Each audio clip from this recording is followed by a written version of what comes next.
ஸ்ரீ குருவாயூரப்பன் திருவடிகளே சரணம். இன்னைக்கு இந்த தசகத்தோட 10வது ஸ்லோகத்தை பார்க்கலாம். முதல்ல வார்த்தைகளை பிரித்து சொல்லலாம், பிறகு ஒவ்வொரு வரியும் சேர்த்து சொல்லலாம். ததஸ்வதீயாதயினாபிரந்திரா ततस्वदीयादयिनाभिरन्द्रा दुदञ्जितं किञ्चन दिव्यपद्मं दुदञ्जितं किञ्चन दिव्यपद्मं निलीननिःशेषपदार्थमाला निलीननिःशेषपदार्थमाला संक्षेपरूपं मुकुलायमानं संक्षेपरूपं मुकुलायमानम् ततस्त्वदीयादयिनाभिरन्द्रा दुदञ्जितं किञ्चन दिव्यपद्मं ततस्वदीयादयिनाभिरन्ध्रा दुदञ्जितं किञ्चन दिव्यपद्मं निलीननिःशेषपदार्थमाला संक्षेपरूपं मुकुलायमानं निलीननिःशेषपदार्थमाला संक्षेपरूपं मुकुलायमानम्. இப்போ நாம் இந்த ஸ்லோகத்தோட வார்த்தைகளை பிரித்து அர்த்தங்களை பார்க்கலாம்.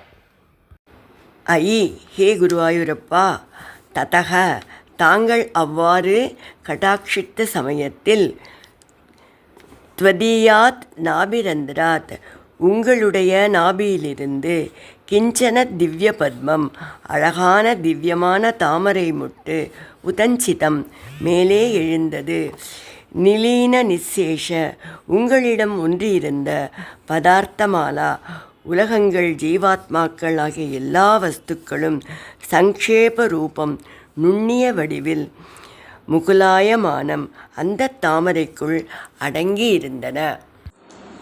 இப்போ இந்த ஸ்லோகத்தை முழுவதுமாக பாராயணம் பண்ணி இதோட முழு அர்த்தத்தையும் பார்க்கலாம். ததஸ்வதீயாதயினாபிரந்திரா துதஞ்சிதம் கிஞ்சன திவ்யபத்மம் நிலீன நிசேஷ பதார்த்தமாலா சங்கேபரூபம் முகுலாயமானம்.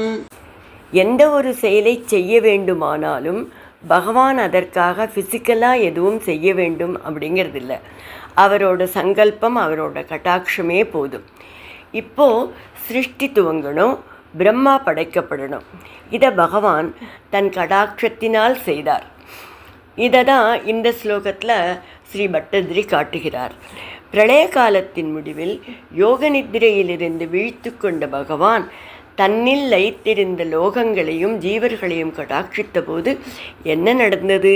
ஹே குருவாயூரப்பா, அப்போது தங்களுடைய தொப்புள் குழியிலிருந்து அழகான திவ்யமான தாமரை முட்டு மேலெழுந்தது. உங்களுக்குள் ஒன்றி இருந்த லோகங்கள் ஜீவாத்மாக்கள் சூக்ஷ்ம வடிவத்தில் அந்த தாமரைக்குள் அடங்கியிருந்தன.